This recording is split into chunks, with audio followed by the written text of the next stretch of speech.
Bonjour tout le monde. Avec César, on a le plaisir de vous introduire le dernier topo de la journée qui répond à une question qui se pose au quotidien pour les jeunes arthroscopeurs du genou, à savoir comment suivre et bien prendre en charge les patients qui ont eu une chirurgie du ligament croisé antérieur en post-opératoire, du post-op immédiat jusqu'à la reprise du sport. Pour ça, c'est le docteur Thomas Mamou qui nous a préparé une présentation liée à son expérience. Il travaille à la clinique du sport à Paris avec des gens qui abattent pas mal de LCA tous les ans. Et il a aussi la particularité de s'occuper des jeunes du PSG. Donc, c'est lui qui bichonne les titis parisiens qui gagneront les Ligues des Champions de demain. Voilà. Il peut pas être là aujourd'hui, mais il nous a fait une super vidéo qu'on va regarder tout de suite. Alors, bonjour à tous. Tout d'abord, j'aimerais déjà donc remercier la Société française d'arthroscopie du Nord de m'avoir proposé de discuter de ce sujet. Donc, l'évaluation objective avoir reprise après ligamentoplastie croisée antérieure chez le sportif de haut niveau. Donc, tout d'abord, je vais me présenter. Je suis le docteur Thomas Mamou. Je suis médecin du sport. Je travaille à la clinique du sport à Paris dans le 5e. Et je suis également médecin au sein du PSG Football, où je suis responsable de la section préformation. Et je suis enfin responsable du pôle médical danse du Conservatoire national de danse de Paris, où je m'occupe des danseurs classiques et contemporains. Alors, avant de parler post-opératoire et donc du coup post-ligamentaux, on va déjà parler pré-opératoire parce que c'est vrai que nous, en tant que médecins du sport, on est aussi amené à avoir des ruptures de croisés en aigu qui n'ont pas forcément pris rendez-vous chez le chirurgien tout de suite, soit parce qu'ils n'avaient pas le diagnostic en arrivant à la consultation, soit parce que ils préfèrent avoir les différentes possibilités thérapeutiques avec leur IRM. Donc, pourquoi est-ce qu'on parle préopératoire déjà? Parce qu'en fait, on peut tout d'abord préparer le genou, tant pour l'opération que pour la rééducation. En effet, il n'y a pas du tout d'urgence à opérer une rupture isolée du ligament croisé antérieur. Les seuls cas où on va avoir une indication à opérer en urgence, c'est par exemple s'il y a une lance de saut méniscale, oui, il faut y aller, et ou s'il y a des atteintes pluriligamentaires, en tout cas, on va se poser des questions. En général, ce que je cherche à obtenir en préopératoire, c'est d'une part une extension complète du genou. Et donc, du coup, on va essayer de lutter contre la contracture réflexe des ischio-jambiers qui peut se produire notamment suite au traumatisme et qu'on peut également avoir en post-opératoire. Et aussi, pour cette extension complète, bien lever l'inhibition motrice du quadriceps, notamment au niveau du vaste médial. La deuxième chose qu'on va s'intéresser à avoir, c'est d'avoir un genou bien sec. Moi, ça m'arrive même de faire des ponctions quand je les vois à J5, G6 post-traumatique. On fait une ponction intra-articulaire, on enlève le sang qu'il y a dedans. Ça permet aux patients d'avoir une meilleure mobilité immédiatement, d'avoir beaucoup moins de douleur. Et ensuite, on lui demande de bien glacer, de bien faire attention. Et en fait, c'est toujours plus agréable de travailler sur un genou sec que sur un genou qui est rempli de liquide. Et ensuite, moment très important à mon sens de cette consultation, c'est d'apprendre aux patients à utiliser les béquilles. Parce qu'en fait, globalement, je pense que la majorité des patients ne savent pas comment on se sert les béquilles et que ça va être un travail qui sera déjà fait pour le post-opératoire parce qu'à J0, J1, il ne pourra pas marcher le patient après ses ligamentaux. Et si cette étape, justement, d'apprentissage des béquilles est déjà réalisée, ça va lui permettre de mieux appréhender son post-opératoire et de se concentrer vraiment sur ce qui est important et pas sur cette étape. Donc, c'est ce que je vous disais, la base de la phase préopératoire, c'est vraiment d'avoir un genou sec et mobile. Le petit bonus, en fait, c'est au niveau du renforcement musculaire. Alors là, les chiffres que je vais vous avancer, c'est vraiment d'avoir quelque chose qu'on peut atteindre chez le sportif de haut niveau, parce qu'en fait, c'est des patients qu'on surveille au quotidien, sur lesquels on a des préparateurs physiques qui sont quasi exclusivement pour eux, et donc forcément, c'est des conditions de travail qui sont optimales, mais dans la population générale, ça va être assez compliqué de les avoir, et notamment d'avoir une force quadri supérieure à 80% et une force ischio supérieure à 80% par rapport au côté sain. En général, si on n'a pas une base musculaire qui est déjà plus que satisfaisante, c'est quasi impossible dans la population générale. Ensuite, la deuxième chose, c'est être en termes de mobilité. Et donc, on va essayer de récupérer une flexion en fait dite normale, avec une flexion qui est à plus de 120 degrés au niveau du membre traumatisé.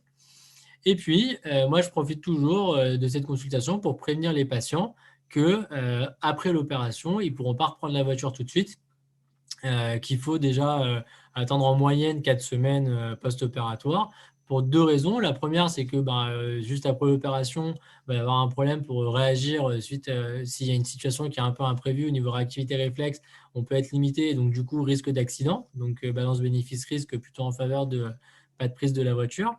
Et ensuite, il y a aussi le risque en sortant de la voiture, on peut faire un valgus forcé et donc du coup avoir un impact sur la plastique. Donc 2 raisons très importantes qui me font bien dire qu'il ne faut pas que le patient utilise la voiture, en tout cas avant au moins un mois. Ensuite, on arrive le jour de l'opération. Le jour de l'opération, le truc le plus important, c'est en fait savoir qu'est-ce qu'il y avait réellement dans le genou. Est-ce que c'était vraiment un croisé isolé? Est-ce qu'il y avait une atteinte des autres ligaments? Est-ce qu'on avait une lésion méniscale qui était associée ou pas? Est-ce qu'il y avait des lésions cartilagineuses? Quel a été le type de greffe? Est-ce que le patient peut prendre appui ou pas sur son membre inférieur? Donc, c'est vraiment pas mal d'informations qui, des fois, peuvent être différentes de ce qu'on pensait quand on avait vu le patient à J1 du trauma et qu'on avait fait notre IRM. Ensuite, on va arriver donc, du coup, sur le vif du sujet, à savoir les consultations post-opératoires. Alors, le plus important, c'est vraiment de comprendre que là, les délais de consultation que j'ai mis, c'est moi ce que je fais et ce qu'on a convenu avec les chirurgiens avec lesquels je travaille, mais en fait, c'est pas figé. C'est-à-dire que c'est pas parce que j'ai dit, par exemple, X semaines, faut reprendre la course à pied, que ça va forcément être à ce moment.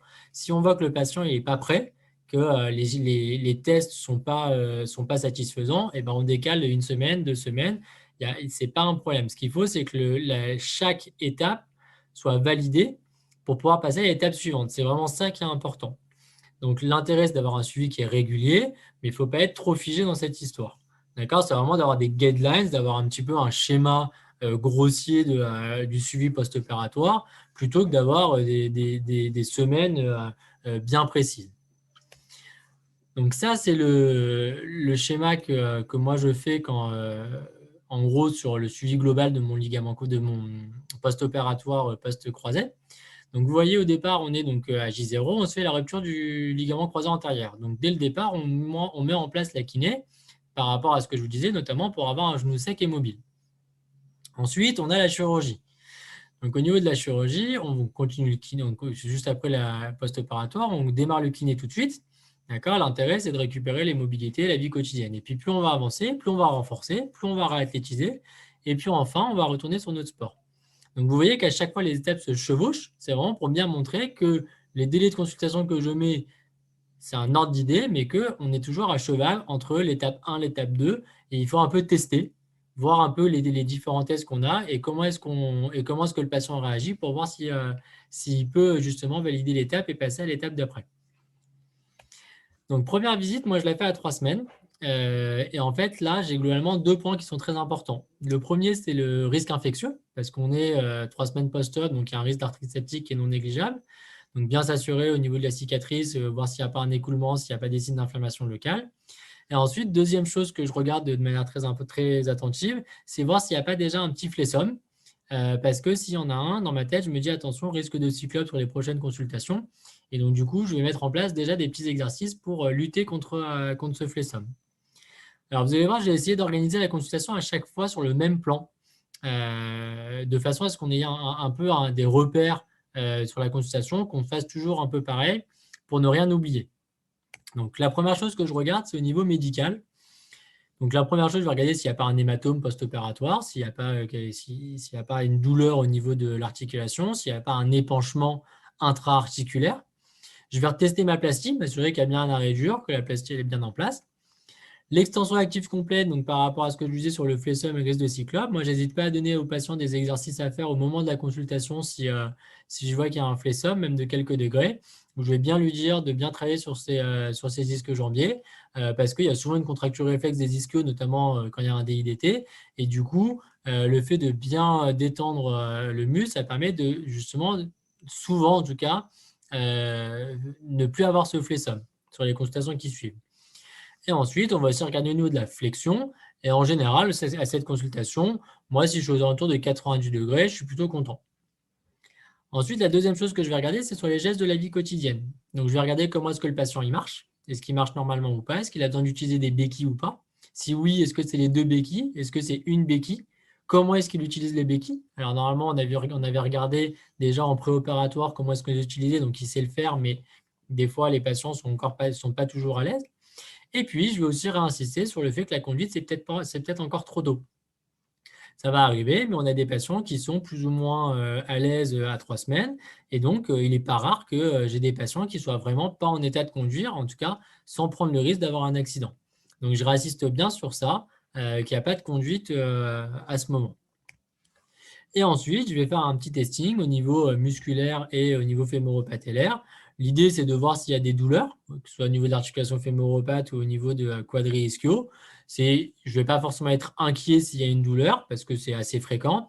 Mais par contre, des fois, ça peut être un argument pour mettre en place un traitement anti-inflammatoire de quelques jours, un traitement antalgique de quelques jours, vérifier s'il n'y a pas des petites contractures qui peuvent être en cause dans ces douleurs. En tout cas, au moins le surveiller. Ensuite, je vais avoir une deuxième consultation qui sera autour de 6 semaines. Là, lors de cette consultation, l'objectif, c'est en fait que le patient ait récupéré les gestes de la vie quotidienne. C'est vraiment ça qui est important pour moi. Donc, toujours pareil, au niveau médical, je vérifie est-ce qu'il n'y a pas un hématome, est-ce qu'il n'y a pas un épanchement intra-articulaire, est-ce que le patient est douloureux ou pas. Au niveau de la vie quotidienne, normalement, le patient a repris une marche normale. Il a même commencé à reprendre les escaliers, en tout cas au moins marche après marche, en tout cas c'est un objectif. Et ensuite, je vais regarder au niveau de mes mobilités articulaires. Donc, sur la consultation d'avant, j'étais plutôt aux alentours de 90 degrés de flexion. Là, on est un petit peu au-dessus, plutôt autour de 110-120 degrés de flexion. Attention, s'il y a une suture méniscale, il y a certains chirurgiens qui préfèrent attendre encore un petit peu. On y va un petit peu plus tranquille. Et si on est aux alentours de 90 degrés à 6 semaines après une suture méniscale, c'est déjà très bien. On s'assure qu'on peut bien maintenir une extension complète. Donc, toujours dans la même idée que ce que je disais sur la consultation à 3 semaines, s'il y a un flessum, s'il n'y a pas d'extension complète, attention au risque de cyclope. Donc là, je commence à vraiment me poser des questions. Et puis, je regarde s'il y a bien les amplitudes rotuliennes, s'il y a bien un rythme rotulien qui est normal, qui est bien indolore et qui est symétrique droite-gauche.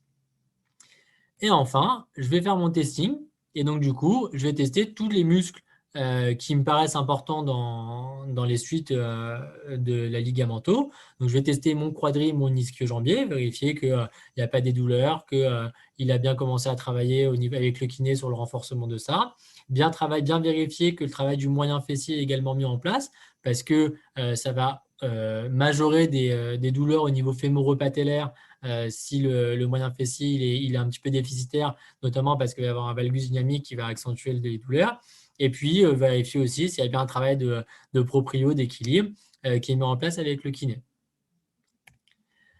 Ensuite, je vais revoir le patient donc à 12 semaines. En général, ça, c'est une consultation qui est un peu charnière pour le patient. En tout cas, il l'attend avec impatience parce que la première question quand il arrive dans le bureau, c'est quoi? C'est docteur, est-ce que je peux courir?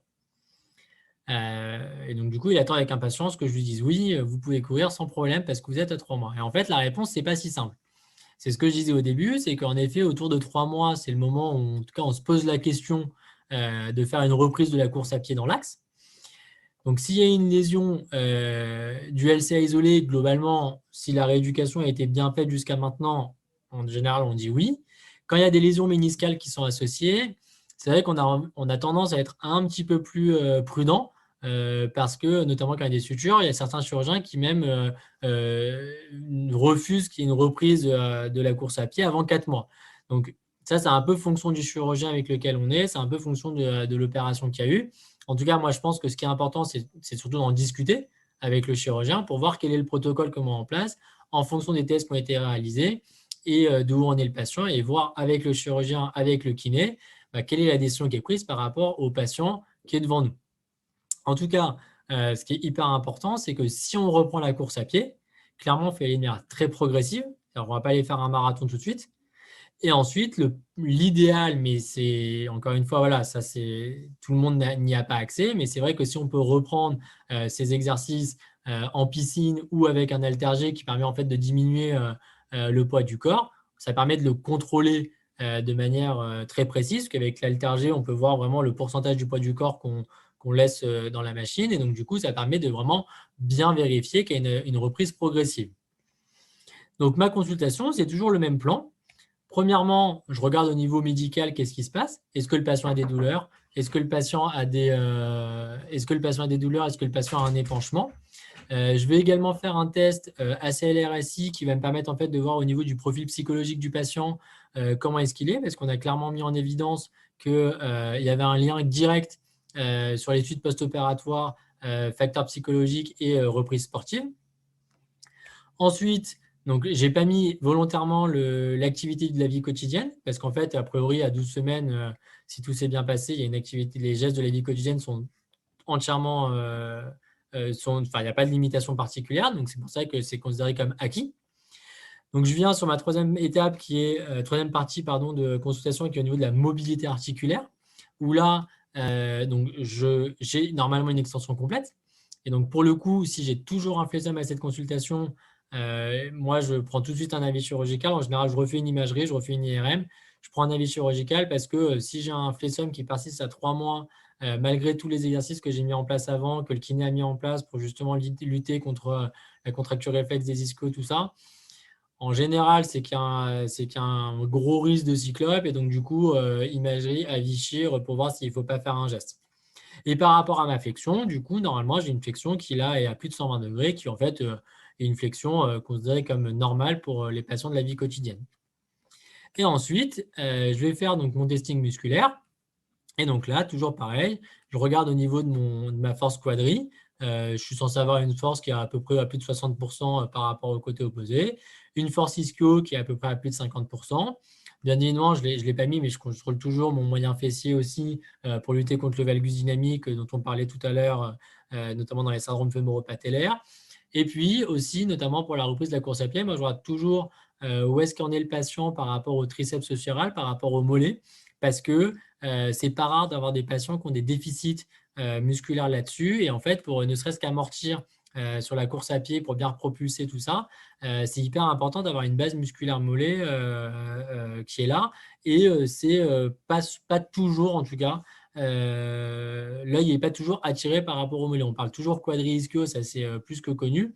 Mais c'est vrai qu'il y a quelques oubliés qui, à mon sens, sont quand même assez importants. Donc, ne pas hésiter à aller toujours retester le mollet aussi pendant ces consultations post-croisées. Ensuite, je vais revoir mon patient à 18 semaines. Donc ça, c'est une consultation on en a pas mal discuté avec les orthopédistes avec lesquels je travaille, parce que c'est une consultation qui n'est pas forcément indispensable, mais qui, moi, me paraît importante parce que ça permet déjà d'avoir un suivi régulier pour le patient. Je pense que c'est un point qui est non négligeable pour le patient parce qu'au moins, il sait qu'il a son médecin du sport qui peut le revoir, qui est disponible, qui a le temps de lui répondre. Puis ça permet aussi de s'assurer que les choses évoluent dans le bon sens, que voilà, on a la rééducation qui se poursuit et que tout va bien. Donc, en pratique, c'est voilà, s'assurer que le renfort est bien maintenu, qu'il n'y a pas de relâchement, qu'on fait un travail au niveau du contrôle neuromusculaire aussi. Donc, c'est surtout en gros, c'est le suivi que la kiné est maintenu, quoi. C'est un peu ça l'idée. Hein. Donc, au niveau médical, bon, quand on est en train de charger un petit peu plus, on va quand même vérifier qu'il n'y a pas un épanchement avant, pendant ou après l'effort. Pareil, on charge un petit peu plus, donc on va s'assurer que la fémoropathe, elle fait pas mal. Au niveau mobilité articulaire, normalement, on a des mobilités qui sont normales. Donc, on a une extension qui est complète, une flexion qui est à plus de 120 degrés. Et au niveau testing musculaire, en général, c'est là où on commence à avoir des tests kinés qui peuvent être intéressants. Donc, on va avoir au niveau de la force quadri, on va être en général à plus en tout cas, l'objectif, c'est d'être à plus de 80% par rapport au côté opposé. Au niveau de la force ischio-jambier, on a un objectif de plus de 60% par rapport au côté opposé. Le single hop test, en fait, c'est un test kiné. Justement, je vais vous le détailler un petit peu après, donc c'est pour ça que je ne vais pas rentrer dans le détail tout de suite pour vous montrer ce que c'est. Et donc, on fait donc des sauts et on compare par rapport au côté opposé. Donc, normalement, on a plus de 70% du côté opposé. En général, la course à pied a été reprise à ce moment et est censée pouvoir se faire sans douleur, que ce soit pendant ou après l'effort. Donc ça, c'est surtout les tests kinés, en fait. C'est les kinés qui me font un compte-rendu de leur suivi. Et en fait, c'est eux qui me donnent. Parce que moi, quand je fais un test quadri, je n'ai pas de dynanomètre sous la main. Et donc, du coup, je ne peux pas savoir si je suis vraiment à 80% de la force. Donc, en général, c'est vraiment une relation étroite qu'on a avec le kiné du patient. Et donc, c'est lui qui m'envoie les résultats et qui me dit où ça en est. Et après, moi, par contre, ça en systématique, j'ai fait toujours un testing musculaire, comme aux consultations précédentes, où c'est un peu plus grossier, mais ça permet juste de vérifier qu'il n'y a pas de douleur et que ça continue de se renforcer. Et donc, du coup, toujours pareil, renforcement du quadri, renforcement des ischios, testing pardon, du quadri des ischios, testing au niveau des fessiers, notamment du moyen fessier, testing des mollets pour les raisons que je vous disais sur la diapo précédente, et puis toujours un travail au niveau proprioception, neuromusculaire, s'assurer que les choses évoluent dans le bon sens.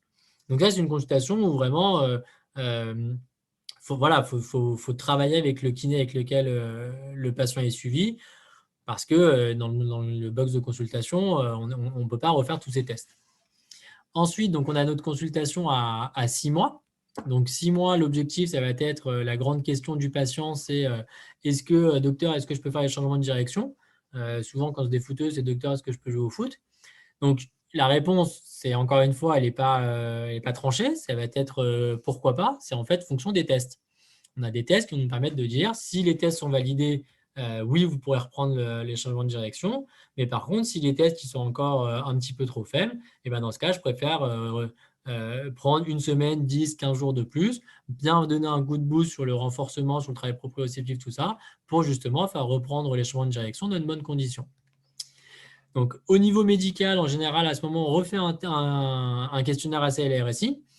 D'accord, donc ça va être toujours le même objectif, qui est que le patient qui globalement est bien dans sa tête va beaucoup plus adhérer sur la reprise, aura beaucoup moins d'appréhension. En général, le patient n'a plus de douleur, il n'y a plus d'épanchement, tout ça, c'est derrière lui, donc c'est pour ça que je ne l'ai pas reprécisé. Au niveau mobilité articulaire, donc flexion supérieure à 120, 130 degrés, extension complète, en fait, c'est les mobilités articulaires normales. Et puis au niveau du testing musculaire, on va faire notre premier test isocinétique. Donc, test isocinétique, on va faire notamment les forces quadri-ischio, et l'objectif, c'est d'avoir une différence par rapport au côté opposé qui est inférieure à 20%. On va aussi avoir, donc tout à l'heure, on a parlé du single up test, et donc là, on va avoir donc, le simple, trip et crossover test. Donc, je vais les détailler un petit peu après.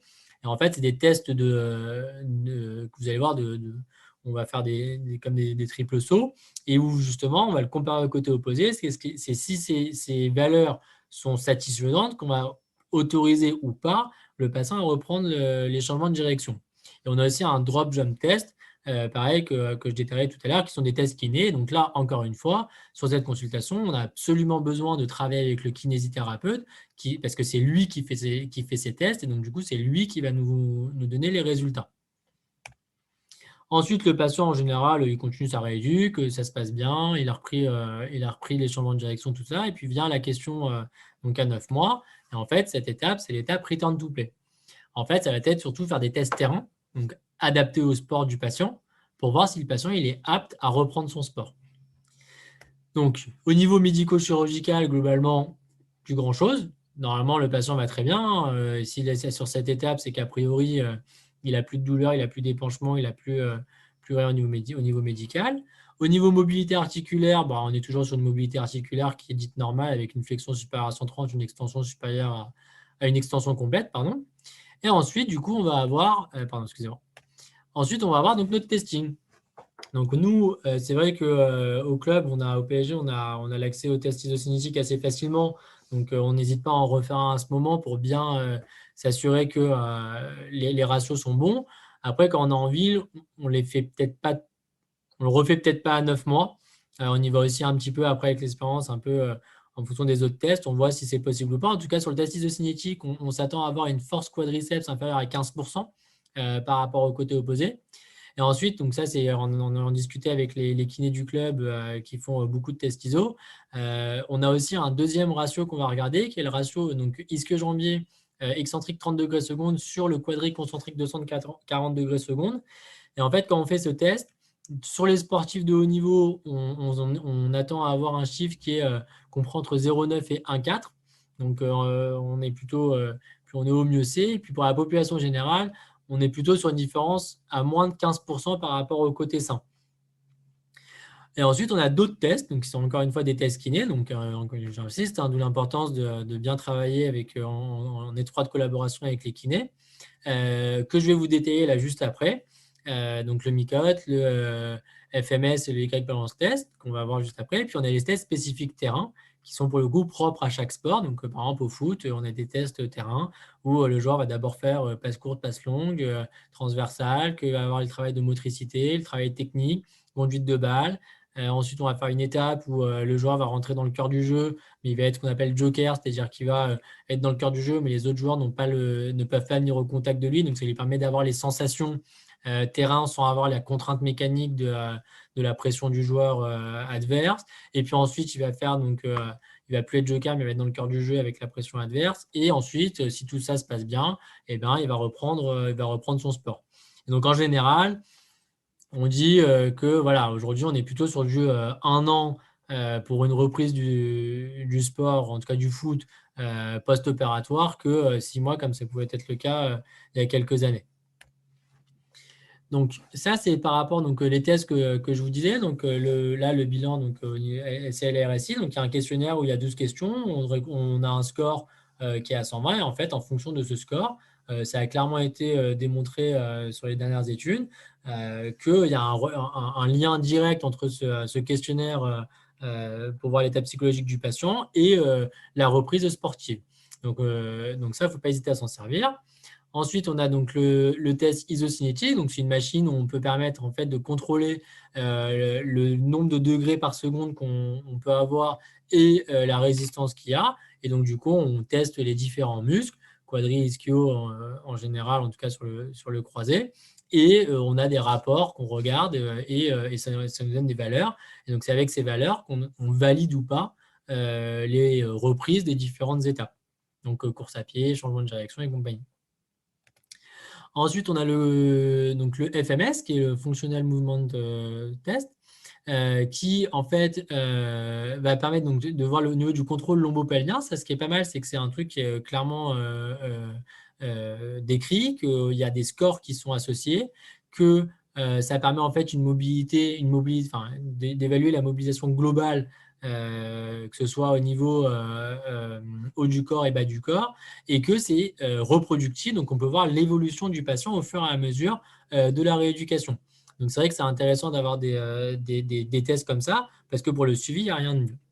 Ensuite, on a toujours dans la stabilité lombo-pelvienne, on a le Y-test, où en fait, ça va travailler. Donc, on a un pied qui est fixe, sur lequel on en appuie une hypodale, et puis avec l'autre pied, vous voyez, on va essayer de chercher devant, derrière sur un côté, puis derrière de l'autre côté. Et donc, pareil, c'est des tests qui sont clairement définis, qui sont clairement reproductibles, qu'on peut suivre dans le temps et voir l'évolution, notamment au fur et à mesure de la rééducation. Donc ça, c'était le leg up test, donc le test que je vous disais. Donc vous voyez qu'il y en a différents, donc le single, triple et crossover test. Donc en fait, vous voyez sur le single up test, on appuie une hypodale et puis on fait un saut le plus loin possible et on compare au côté opposé. Donc ça permet de savoir, de pouvoir avoir un point de repère. Ensuite, on a le triple up test où là, on fait 3 sauts. Et ensuite, on a le crossover test où on fait également 3 sauts, mais on change à chaque fois, une fois à gauche, une fois à droite, une fois à gauche. Et donc ça, c'est pareil, on fait le test, on compare par rapport au côté opposé, et puis on voit si le membre inférieur, qui est du coup sur lequel il y a eu les ligamentaux, les tests sont satisfaisants, nous permettent de passer à l'étape suivante. On a également des tests où on peut voir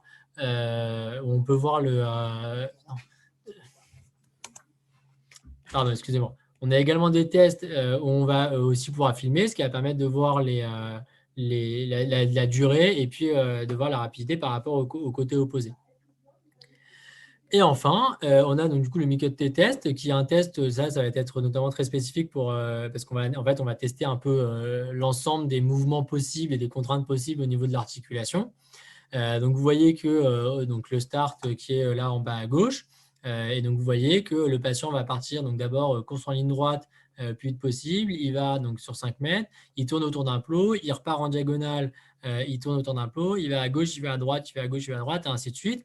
Et donc du coup, ça, c'est encore une fois ce qui est intéressant, c'est que c'est des tests qui sont clairement reproductibles, pour lesquels on peut suivre l'évolution au fur et à mesure de la rééducation. Et donc, en fait, c'est vraiment l'analyse de tous ces tests qu'on a cités qui permet de valider au fur et à mesure les différentes étapes de la reprise sportive Et donc, c'est vrai que c'est vachement important de vraiment travailler avec les différentes personnes qui prennent en charge le patient, que ce soit le chirurgien, le kiné ou le médecin du sport.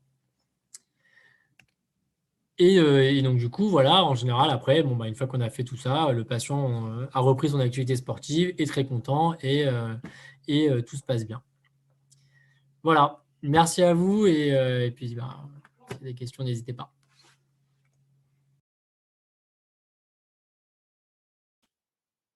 Merci, docteur Thomas Mamou, pour cette présentation d'une grande clarté qui correspond en de très nombreux points à ce que nous pouvons faire au quotidien pour nos patients. Pour les patients qui ne sont pas sportifs de haut niveau, les problématiques sont finalement les mêmes, car il s'agit de biologie et de mécanique. Simplement, l'échelle de temps n'est pas forcément la même, car les objectifs ne sont pas les mêmes en termes de récupération et surtout de vitesse de récupération. Mais au final, pour éviter la re-rupture, une récupération complète est nécessaire et vraiment enviable. Pour le quotidien, retenez surtout, et je m'adresse aux jeunes parce que c'est notre public d'aujourd'hui, les patients vont avoir tendance à se comparer aux sportifs de haut niveau souvent. Et par exemple, l'année dernière, on a eu le cas de Memphis Depay qui a beaucoup publié sur les réseaux, qui a été une source d'inspiration pour les jeunes. Et donc, il y aura beaucoup à lutter pour leur dire, leur expliquer que la physiologie d'un sportif de haut niveau est déjà pas la même que la leur. Et donc, leurs objectifs ne pourront pas être indexés sur ceux d'un sportif de haut niveau, notamment en termes de vitesse de récupération.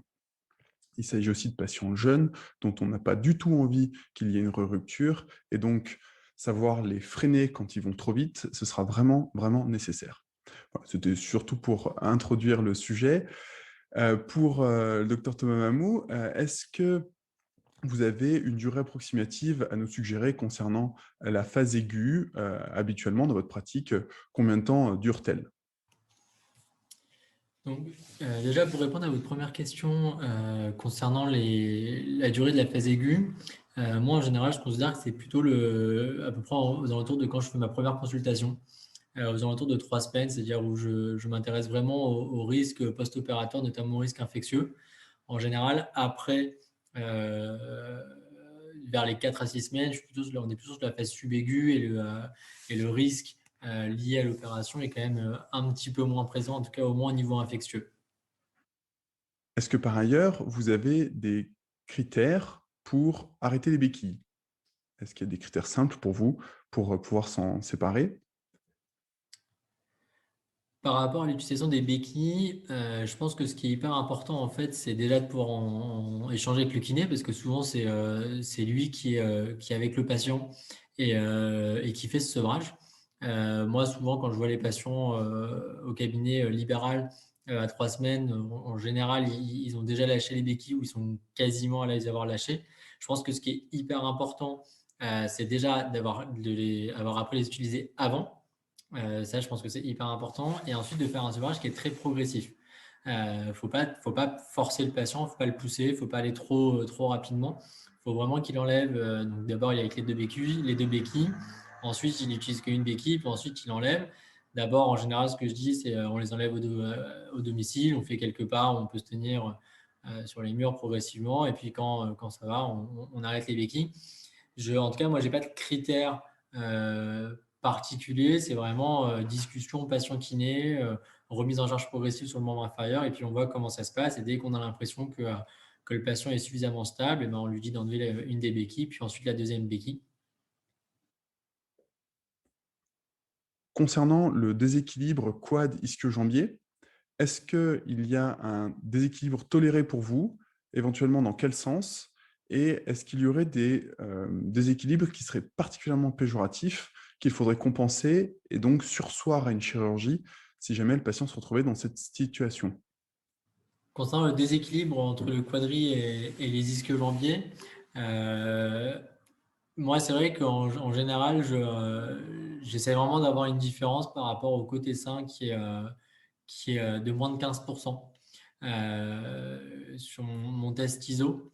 Parce qu'en fait, c'est surtout fonction déjà de l'objectif du patient au niveau de son reprise d'activité sportive. Parce que si c'est un patient qui, globalement, s'est fait les croisés, mais qui n'a pas forcément une volonté reprendre un sport pivot, on sera quand même beaucoup moins exigeant, et puis aussi du niveau. Si c'est une personne qui fait juste du sport loisir et qui en plus a un sport dans l'axe, on n'aura pas du tout les mêmes objectifs.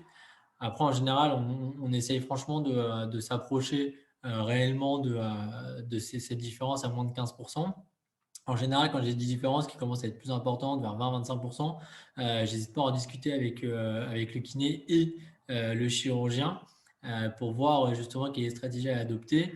Et moi, en général, c'est pas moi qui pose l'indication d'une reprise chirurgicale sur les critères péjoratifs. C'est vraiment une discussion qui est pluridisciplinaire et en fonction du patient, et puis aussi des efforts qu'il a fournis jusqu'à maintenant, parce que souvent, quand on a des tests ISO qui sont pas bons, en fait, c'est le patient qui faisait pas les exercices, donc il faisait pas bien son renfort, et donc du coup, forcément, on se retrouve avec un déséquilibre qui est plus important.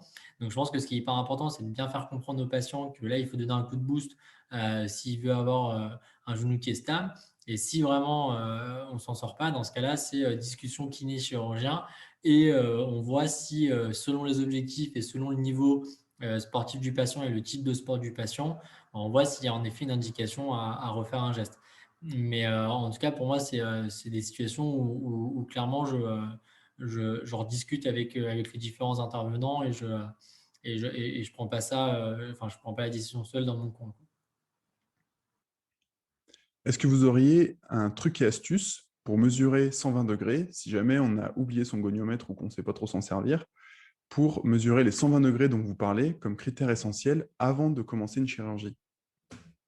Alors, ouais, en effet, le goniomètre, c'est vrai que normalement, on l'a dans notre poche. En tout cas, dans les spécialités, souvent, on en a un dans la poche. Après, globalement, pour les 120 degrés, bon, déjà, faut surtout comparer au côté opposé, hein. 120 degrés, c'est ce qui est recommandé dans la population générale. Une flexion à plus de 120 degrés. Après, un moyen assez simple déjà d'objectiver les 90 degrés. On met le patient sur le ventre, on plie la jambe à 90 degrés, ça c'est assez facile de faire un angle droit. Et puis ensuite, après, c'est un peu une estimation, hein. En gros, l'idée, c'est que est-ce qu'on est à 110, 120, ou est-ce qu'on est à 70 degrés, quoi. C'est surtout ça qui va nous intéresser. L'idée, c'est vraiment de rechercher une grosse diminution de la flexion qui, là, pourrait être un peu embêtante. En tout cas, on pourrait se poser des questions de pourquoi. Après, si on n'est pas à 120 degrés pile, qu'on est à 117 et qu'on n'arrive pas à l'estimer de manière hyper précise sur une consultation donnée, on peut très bien voilà, faire une estimation à la louche. On a plus de 90 degrés, on voit s'il y a 20-30 degrés de plus, et puis ça permet d'aller assez simplement sur nos 120 degrés qui sont notre objectif. Et après, surtout, ce qui est aussi hyper important, c'est de voir par rapport au côté opposé, parce que on a des patients clairement qui n'ont pas une flexion qui correspond à celle qui est recommandée pour la population générale. Et donc, du coup, forcément, on se retrouve avec des déficits de flexion qui sont assez importants. Au quotidien, les patients qui ne sont pas de haut niveau vont avoir tendance à se comparer les uns les autres, notamment en soins de kinésithérapie, et la variabilité des gestes qui auront pu être faits chez eux, notamment s'il y a eu un geste méniscal, peuvent changer les délais attendus. Comment est-ce que vous gérez, alors chez les sportifs de haut niveau ou chez des patients qui ne le seraient pas, cette façon de se comparer entre patients pour améliorer leurs résultats? Alors, la gestion de la comparaison par rapport aux sportifs de haut niveau, c'est sûr que c'est une question qui est quotidienne, parce que quand les patients viennent nous voir et qu'ils nous disent après un croisé, je reprends à 6 mois, en général, la première consultation, elle est un peu compliquée, parce que quand on leur dit que c'est plutôt du 1 an, ils ont du mal à comprendre. Je pense que la première chose à leur expliquer, c'est que il y a une énorme différence déjà, c'est que le sportif de haut niveau, donc, premièrement, il n'a pas la même base au niveau musculaire. Au niveau pré-op, on n'est pas du tout sur les mêmes genoux.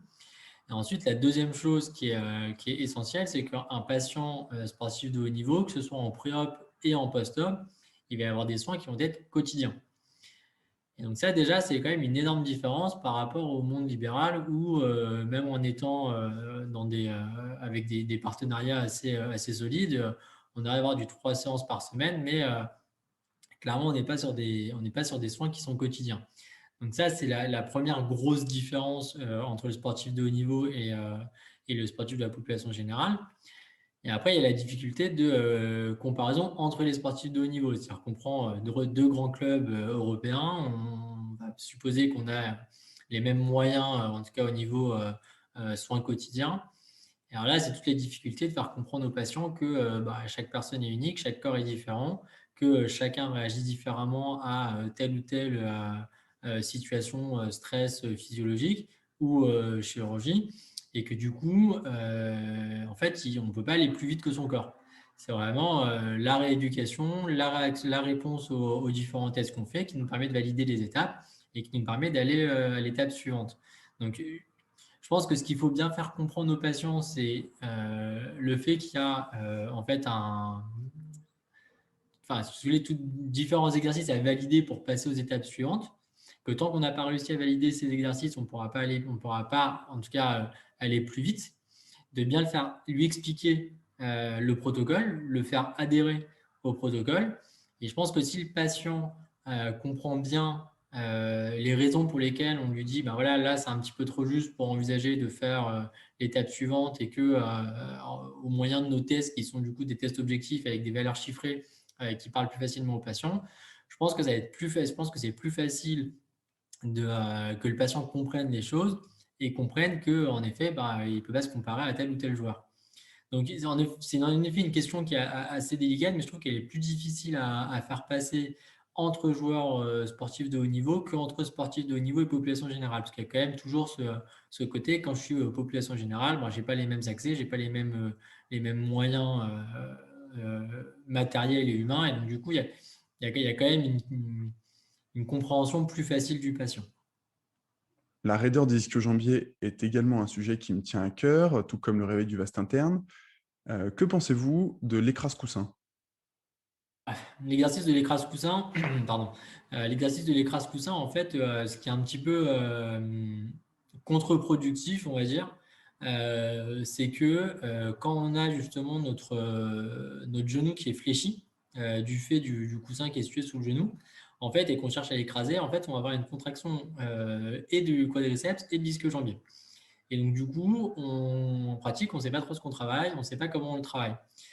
Donc moi, je reconnais que je ne suis pas trop pour cet exercice. Je pense qu'il vaut mieux faire un travail spécifique quadri et un travail spécifique ischio, chacun séparément, plutôt que de faire une co-contraction où en fait, on ne maîtrise plus trop ce qu'on fait.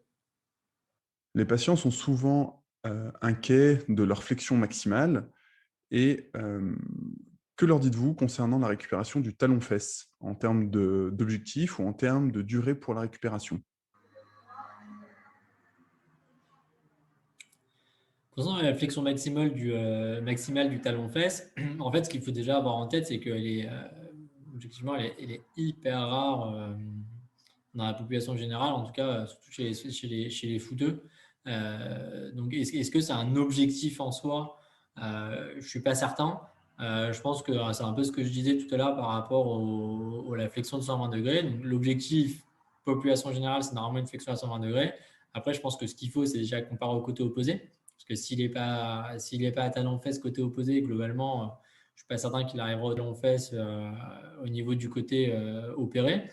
Et ensuite, c'est plutôt se poser la question, pourquoi est-ce qu'il a une raideur et qu'il n'arrive pas à faire ce talon-fesse? Donc, en fait, faire un travail plutôt d'assouplissement global, justement, qui lui permette de retrouver des mobilités qui sont celles qui sont recommandées et qui sont considérées comme normales dans la population générale.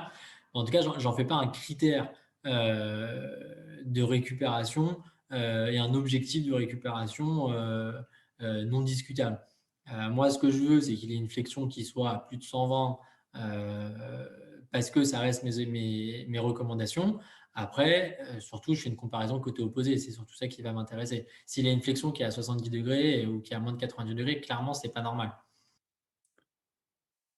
Concernant le test ACL-RSI, est-ce que vous avez une attitude par rapport à, notamment chez un jeune patient de 17-18 ans, très très enthousiaste quant à sa rééducation, s'il avait par exemple un test ACL-RSI assez élevé, aux alentours de 80-90% de résultats, face à un test ISO qui, lui, ne serait pas du tout à la hauteur? Est-ce que c'est un critère pour vous?